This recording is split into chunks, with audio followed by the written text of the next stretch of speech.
Hey, what is up guys, Rob the Undead Gamer here, and I thought I would just take this moment to just sort of do like an impromptu E3, what's happening, what I've been excited about thus far during this huge event in gaming this year, which has been very exciting so far. Sorry for the sort of lack of normal content, it's been difficult, I'll explain in another video, but for now, what we've got here, E3 and stuff. So kickstarting things off for things that have already happened that I'm really excited about and stuff that, you know, it's going to be no doubt in everyone's mind of what I'm going to be talking about now, and that is of course something people genuinely expect me to talk about, and that's of course Bethesda's amazing, and I will say amazing because it was amazing press conference, and namely one game in particular which of course everyone's been so hyped about for many years, and I have since playing Fallout 3 for the first time last year. I know, I'm late to the bandwagon but totally on it now, like on for the ride.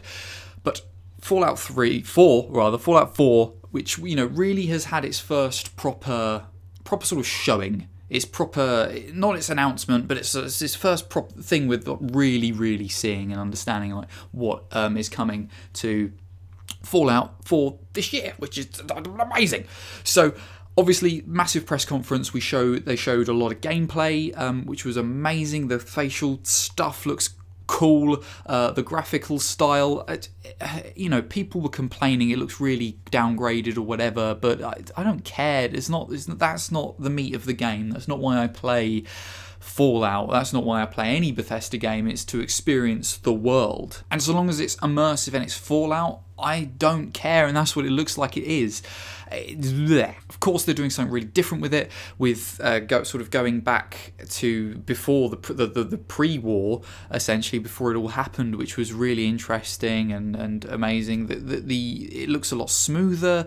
The sort of gameplay and the transition between lots of different things, a lot more fluid, and even the dialogue options. There's more. Your character actually talks and stuff. There's obviously the classic Fallout humor, which is just the game. The game looks amazing, and I'm fully on board to experience what post-apocalyptic Boston, I don't know why I had Detroit in my head, Boston looks like, which, you know, is very extremely exciting, and I can't wait, and hopefully it's going to be bigger and better than Fallout 3. And what's more is why I loved this announcement. It wasn't just, here's Fallout 4, yes, obviously you know we're making it, but here's sort of what we've got so far. This is what I was expecting to see. I was expecting maybe, if we were lucky, to see a gameplay trailer, but big trailer nonetheless, and maybe for them to talk about the direction they're going in, what they hope for, and, you know, we're hoping to release it, I don't know, 2017. I was not expecting for them to be like, oh, by the way, it's out this year. Mind blown. Done. Take my money now, Bethesda, especially after that massive Pip-Boy edition where you get a little Pip-Boy and stuff, and it's amazing, and forget the iPhone watch thing. Just no, let's have a Pip-Boy. Everyone a Pip-Boy now, please. Let's do this. Now, some people will obviously know my opinions on pre-orders and things. I don't do them, I don't agree with them, but I'm probably going to break every rule I have because of Fallout 4. End of story. I can't help it. It looks amazing, and yes, I would love to have that Pip-Boy edition, and yes, as soon as it goes on pre-order, I might pre-order it because it's going to be amazing. So Bethesda completely blew it out of the water for me as their first sort of big press conference. I thought it was amazing, and even their little iPhone game, Fallout Shelter, which I can't really play on my iPhone 4 because it just runs so slow and terribly, but, you know, yes, Bethesda, take my money. Sort of moving on, I saw a bit of Ubisoft's press conference, which, I'll be honest, I was not impressed at all by Assassin's Creed Syndicate in the slightest. I mean, we're not seeing anything amazing with it, we're just seeing more pre-rendered cutscene trailers. Where's the gameplay? And more than that, is this game going to work on launch? Because Unity sure as hell didn't. So, you know, to me, does anyone still care about Assassin's Creed? Is that something? No. New Tom Clancy things and Rainbow Six Siege and the Ghost Recon open world game where you'll probably have to capture more siege towers and things like that as per every open world Ubisoft game. You know, they look fairly promising. They might be quite good, hopefully. I mean, those sort of series always stand up, I suppose. They always do well. So hopefully they'll continue the trend, I guess. Moving well on, as you know, my sort of thoughts and opinions of Star Wars Battlefront have really changed. Like recently, after we had the whole thing, there's only 4 maps, there's only space battle doesn't exist, there's no single player. There's no single player campaign and all that sort of stuff. And from what we've seen, we've actually had a proper gameplay trailer, actual gameplay, which showed a lot, but then didn't show or explain a lot either, which sort of has me in a bit of a tears. Obviously, we know that the AT-AT stuff is going to be a bit on-rail shooter, and it didn't really show or explain. It would have been nice to have a gameplay sort of trailer or a live demo taking place where someone was explaining what was going on. But it looks really good, looks really beautiful, and you know, I will be honest, it has sparked my interest a little bit more now, but I would like to see how much control you do have over, say, the AT-ATs, and of course like the snow speeders and the Y-Wings and the X-Wings and all that, because, you know, it looks like you've got full control, but do you? Yeah, we don't know. You know, I'd like to know more about that. And obviously they've got a whole single player, solo player, co-optional thing, campaign sort of style gameplay going on, which does look interesting, has sparked my interest again for it, but we'll see to how much that is like a campaign, as it were, because it's not a proper campaign, but it's a sort of, it's a thing, it looks good, you know, we'll see what happens, we'll see where it goes. Moving on to probably the most massivest sort of announcement so far of E3, with the Sony press conference, which I will say possibly topped Bethesda's to a degree, but I'm still heralding that high because of Fallout 4. But Sony obviously smashed their press conference this year with like an array of games which look real interesting, really awesome. So obviously they started the conference off with The Last Guardian, which is a game that's been shown at E3 for the past nearly 4 years now, and it's something that's obvious, you know, it's obviously a sort of spiritual successor or within the same sort of universe or that style of game as the very successful Eco and Shadow of the Colossus, and obviously, you know, it's very reminiscent of those games. Visually it looks very beautiful, looks very interesting, but I just don't know if I'm taken with it at all. I don't really quite know where they're sort of going with it. I don't quite know what sort of game it is, but obviously there's a lot of people hyped behind it, a lot of people very interested, so, you know, we'll see where it goes. But visually what we saw looks very beautiful, and, you know, it's quite an exciting time to see where that goes. Another huge thing which happened, which I thought was really exciting, was at Guerrilla Studios, who are I think they're Guerrilla Studios or Guerrilla something, who are behind Shadow Zone.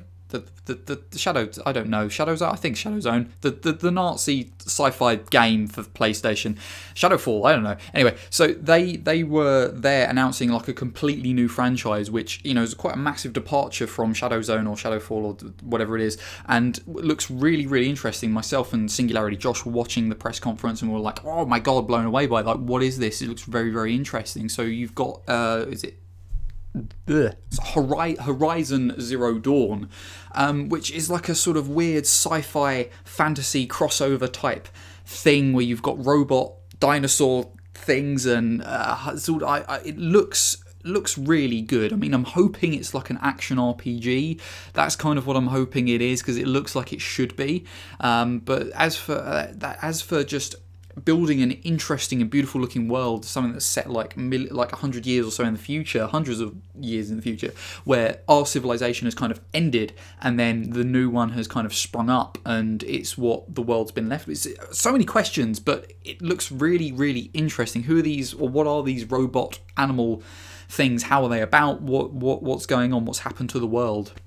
So, and you've got this all sort of like, you know, very Stone Age almost civilization of men, Neanderthal type, you know, people, and this female protagonist who looks really interesting. Want to know what her story is and things like that. So the game, really interesting, but quite tactical as well by the looks of the you know, it was nice to see, because obviously this is the first reveal of this game. It's nice to see an actual trailer and gameplay, which I thought was good, because not a lot of games show that. It's just like, here's a massive reveal trailer, but we're not going to sort of show you what the game is or how it plays or anything like that. But we saw that, which, again, promising. excited.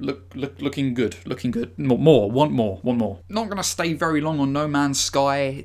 I don't know what the appeal of this game is at all. I have no idea. I don't know what direction it's going in. Obviously, it's a very open world game, but we're not really, haven't really been given what the game is, essentially. I don't know if it's just me, but I don't really know what the idea of this game is. I suppose obviously it's exploration and things like that, but is that it? Is there more to it? I don't know. But the game, obviously, they're saying it's a massive world, great art style, visually looks really nice and beautiful, but there's, they're saying it's a massively open world and all this, and there's so many millions of planets and stuff you can go to and explore, but what's going to be there? Is it going to be just one of these another open world games that's not really filled with a lot, or is it going to be filled with lots of things? Hopefully, I don't know, but I'm still not sold on No Man's Sky. Still don't really care that much for it, if I'm honest, so sorry. Media Molecule back with another interesting game, Dreams. Not quite sure what to think of it. Obviously, they did say at the press conference this is the sort of thing that's going to open lots of questions, and they'll show us more, I think, in autumn time.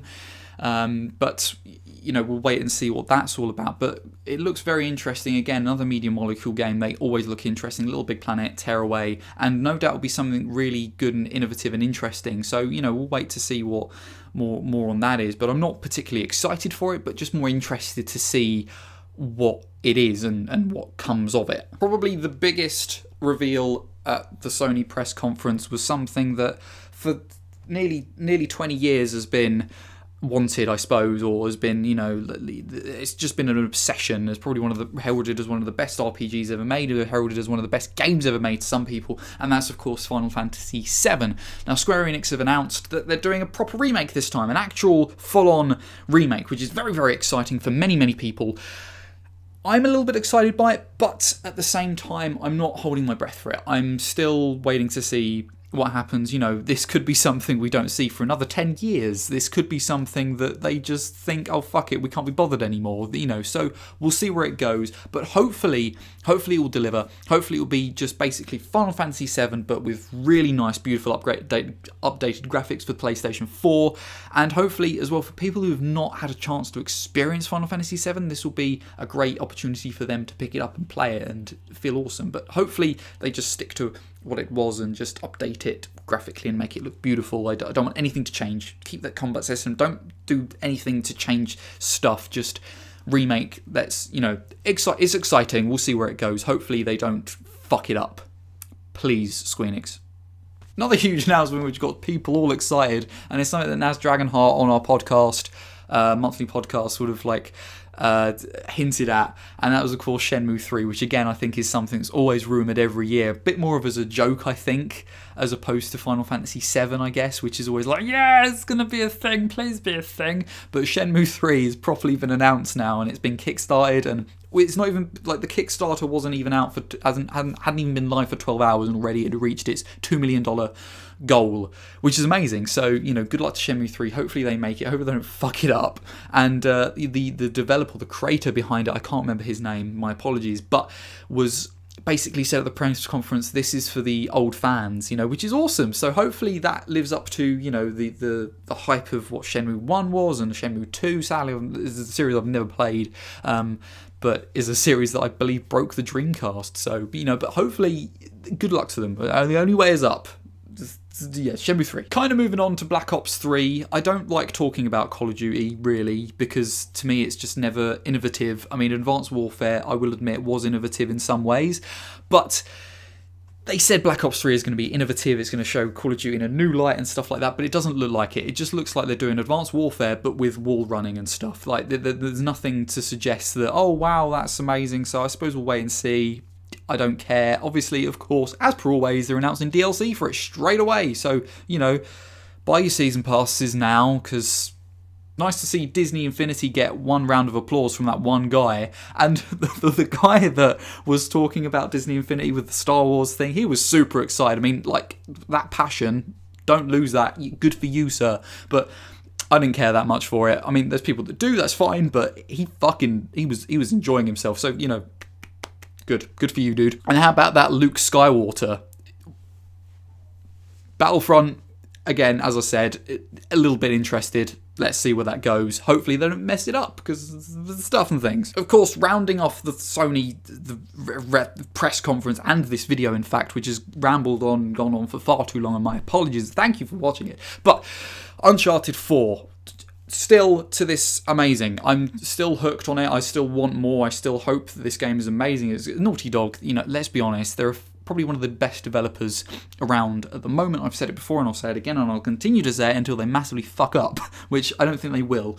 But Uncharted 4, obviously, huge reveal right at the end of the press conference. It wasn't a reveal, but we saw more. Obviously opened up into what we thought would be a tomb, and we were just thinking, you know, I was thinking, oh, they're just going to sort of do a bit of tomb raiding, but instead open up into this massively bright and vibrant city, which was amazing. And then to see, you know, just them sort of move through the town, and then this whole gunfight on cars and stuff, and it just, once again, Uncharted with that cinematic feel, which I think it does so very, very well, and it's very gripping story, the dialogue, the way the humour, it's just bouncing off each other. It's just Uncharted, want more, can't wait for it. Looking good. And, you know, if you're delaying it till next year, absolutely fine. You make that game the best you can make it, because I want it to be the best it can be. So yeah, bated breath, holding on for it. And just before I finish, Gears of War 4, interesting little demo gameplay trailer thing, but what is it? I don't really know, because obviously the whole Locust thing and the glowy people, that's all done, that's finished. So what else is there to do in Gears of War? I don't know. I'm assuming, by the looks of it, it's set after the trilogy. You know, obviously there's these weird sort of, I'm going to say alien creatures. Maybe they are aliens, maybe they're something else, but I don't know. You know, obviously these weird sort of creatures that these two characters were hunting down. Very interesting. Waiting to see where it goes. What, you know, more information as it comes is going to be good, but you know, we'll see. Not that it's going to be a game I play because I haven't got an Xbox One, but you know, maybe in the future. We'll see. So yes, that was really sort of my first day of E3 sort of roundup of what I'm excited, what I'm looking forward to, what I think. You know, they're just my thoughts on it. Obviously, we've got another couple more days of E3, is really exciting. So we'll see where things go and head, and maybe I'll do some more. Hopefully, I'll do some more videos, and we'll see where things go. But as for that, I've been Rob the Undead Gamer.